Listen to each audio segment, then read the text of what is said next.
Hello, you wonderful people, and welcome to another episode of Crime Centric. This being a show we're talking about crime dramas that I watch. For today's episode, I'm going to talk about the latest episode of Lethal Weapon. A lot of interesting things went down in this episode, so let's break things down. I did appreciate at the beginning we kind of had that, one-on-one moment between Cole and Rafi, and it's good to see, obviously it seems like they probably kept up talking ever since they came back into each other's life. Obviously the last time we saw them, they were kind of on good terms, but I think we're seeing the continuation of that. And Rafi, it's someone, he's there Cole's bouncing off the ideas of oh, maybe I should go to the Natalie's wedding soon. And I was thinking, should I take Erica? But then it's awkward, and it's like they literally had the conversation for 2 hours.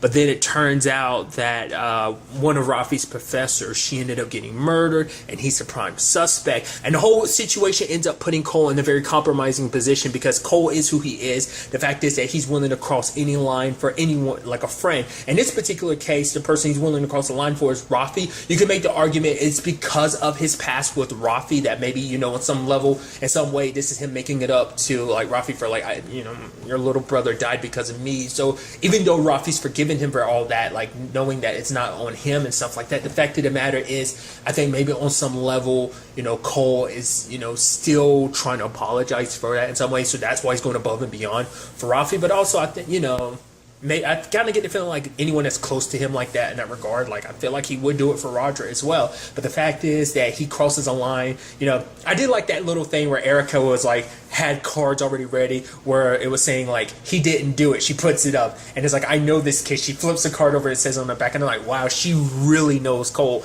even to the point she's waiting at his place, at Cole's place, and when he shows up with Rafi, because she knows him all too well.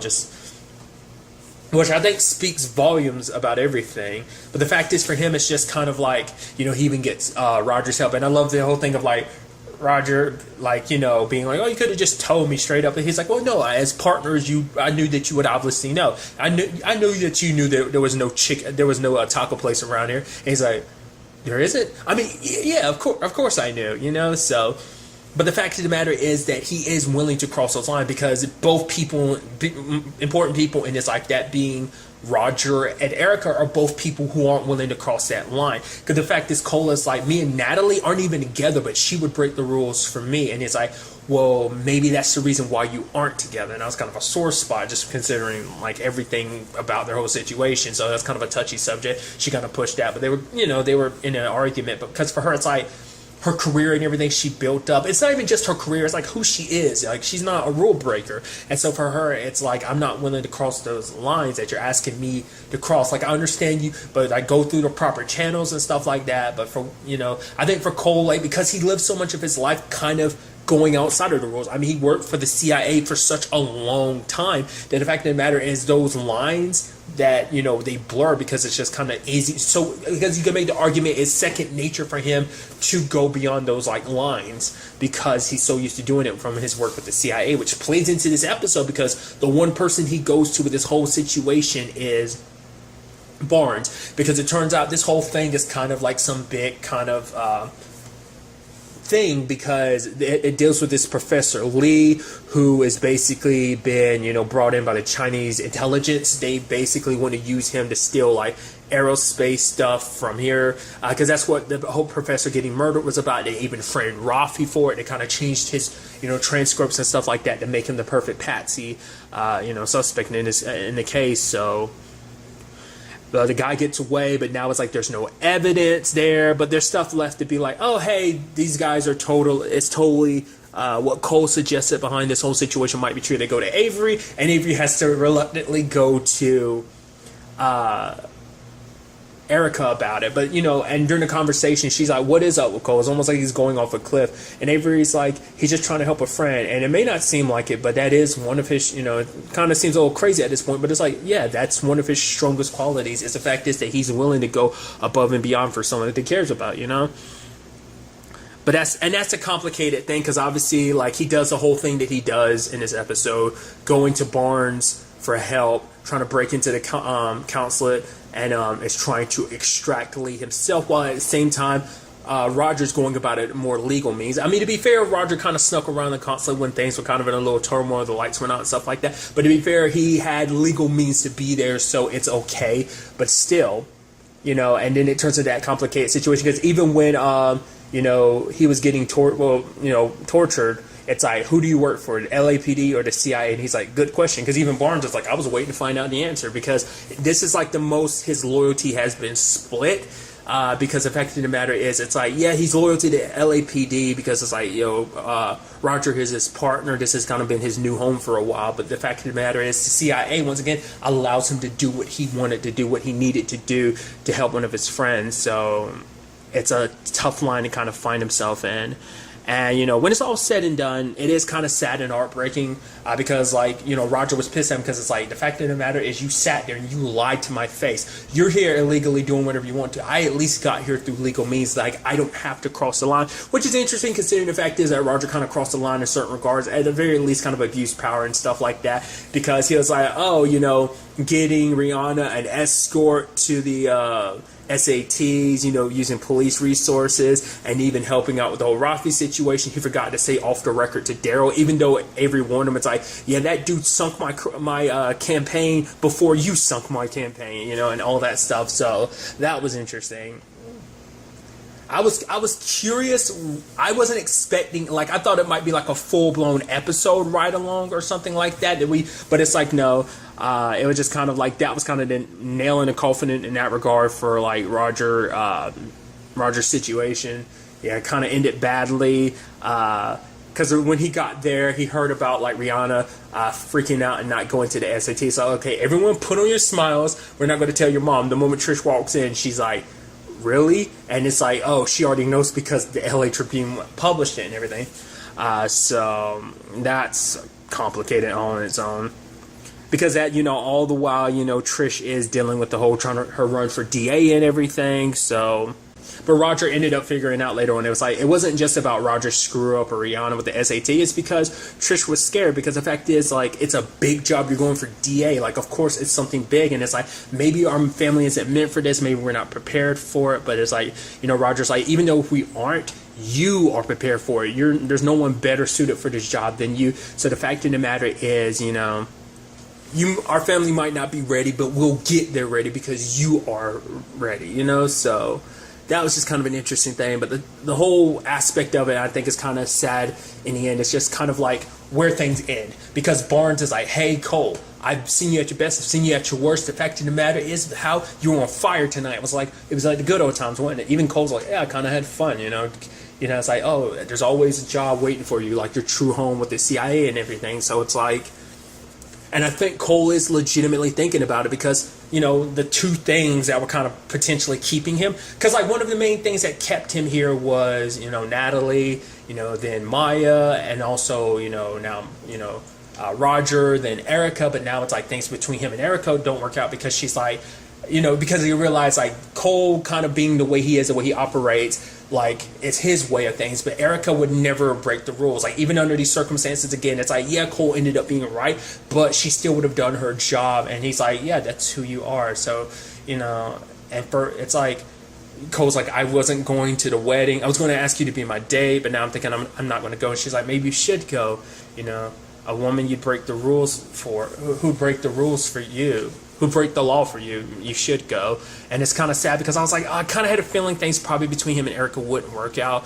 But I don't know if Cole would go through the trouble of trying to wreck things between Natalie and Andrew, like at this point in time, especially because they're about to get married. Because it did feel like he did potentially move on in that regards. Like I said, especially last episode during that interaction that they had, like, helping out, it didn't seem like none of his feelings kind of got in the way and never turned complicated. But I guess also you make the argument because he feels the way he does about Natalie, it's the reason why he went out of his way to help in that regard too. Also just because he's naturally a good person, even though he himself kind of struggles with that, doesn't think that he's a good person, especially after all the years with the CIA and all the stuff that he's done. So So to see things fall apart in that front, and then also Roger, because Roger was like probably like one of the last things holding. He's like, we can talk face to face, but Roger's like, what you did was unforgivable. The fact of the matter is, I'm gonna be here for my family. Obviously, Roger's just pissed and everything, but not knowing like where Cole was at right now. Like that was probably the last thing keeping him here, and so for him, it's probably like, yeah, there's nothing left here. Like maybe Maya, but maybe something will go down next episode that might kind of screw that up. And he's at a crossroads right now. Like I said, I'm curious to see like will we see him already transition into that, like when we get back with will like Cole have already will Cole not show up for work, or will he show up for work but then there'll just be a complicated relationship between him and Roger, like what's going to go on in that regard. Because obviously you can understand Roger's pissed because it's like you didn't have my back. I'm supposed your partner's supposed to know you, and even Trish is supposed to be like, and even Trish is like, yeah, you only know your partner if they allow you to know them. But Cole, he tells a lot while still not telling much, because I think it's also because for Cole, he's conditioned himself not to open up to a lot of people because he's kind of closed his heart off for so long working with the CIA that he's also not used to working with other people. And it seems like, I think it's like, he has his back and forth with Roger and he trusts Roger, but you can make the argument maybe he hasn't fully opened up his heart because the fact is that he feels the need to lie to Roger, not just this episode, but even last episode. That was the thing Roger brought up. It's like, you kept secrets, after everything they've been through, he still feels the need to do that. He can't just trust Roger. Once again, it's that situation of like, I think I say that he's got a closed off heart, but the fact is, I feel like, Cole also wears his heart on his sleeve and stuff like that. You kind of clearly know who he is in that regard, like even though you don't know that much about it. It's just kind of an interesting dynamic about the character in that regard, And it's just kind of sad to see things the way they are. And I'm curious to see what's going to happen, especially with that, Trish and ODA situation. I did like RJ trying to make Rihanna feel better, because he's like, as someone who's basically flaked on like everything he did, you're going to be fine, Rihanna. Like being there for her sister. I was like, oh, that's so sweet, because they always have that back and forth, but him having that moment kind of being, the big brother and everything and kind of being helpful, I thought was kind of sweet, I was so loving this episode, Louisa and Bailey. Just like the fact is Louisa kind of driving on the side of the curve and also hitting the truck with all the chickens and stuff like that, kind of like showing. I think that's one of our moments of seeing her kind of, handling things her way and stuff like that. It was just kind of interesting. I was actually kind of surprised. I was like, oh, like I saw the Jekken and stuff like that. I was like, oh, is that Murtaugh on the bike? Turned out to be him, which was like, oh, that's pretty interesting. But yeah. It's definitely going to be interesting to see where all this takes us going forward into the next episode, especially considering next week's episode is the season finale.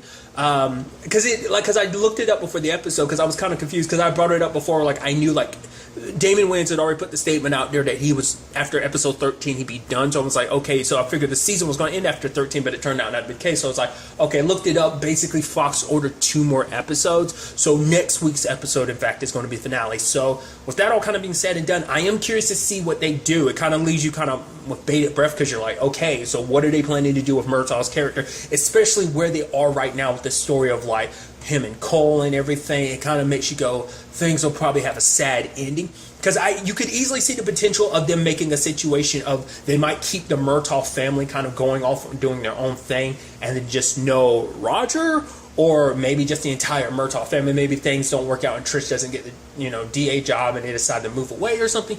I don't know. Like, it's going to be interesting to see whether this is going to be like a happy ending in that regard, sad ending, like what they're going to do with that. Like I said, also, Cole's side of things, like what's going to happen there? Is he going to choose Barnes? Is he going to choose the LAPD? He's kind of, like I said, caught in that crossroad, and I'm curious to see what's going to be the tipping point to kind of determine which side he sides on. Like I was bringing up earlier, I'm curious, are we going to catch up with him and work in the next episode, or has he already made his decision? Like, was that enough to make him go, yeah, I'm not needed anymore, or no, or is he just want to do one last case and then he's going? Like, I'm curious to see what Cole ends up doing in the end, and I'm curious to also see what potential direction this might lead, even though it's season finale, if there is going to be a 4th season, like where that season finale potentially will lead us going forward in that regard. I'm very interested to see what ends up going down. It's actually kind of interesting, just in the back of my mind, I should also note this too, like, when Cole, they were like, oh, Cole's working his way down the list. He went to Bailey for help. He went to Erica. He went to Roger. Part of me was like, oh, who's the next person on the list? It never crossed my mind to even think Barnes until like, oh, they suggested. I was like, he wouldn't go to Barnes. It's like, is he going to go to Louisa? I figured, but then Louisa kind of undercover and stuff when we first got introduced to her, but that doesn't mean like she'd be willing to cross the line in that regard. But like, I thought that might have been something we're kind of hinting at, but it turns out not to be the case. So like I said, I'm very interested to see what the season finale has in store for us. But really, that's all I wanted to talk about. So the next time we meet, be happy, be safe, live life to the fullest, and enjoy it. Good day and goodbye.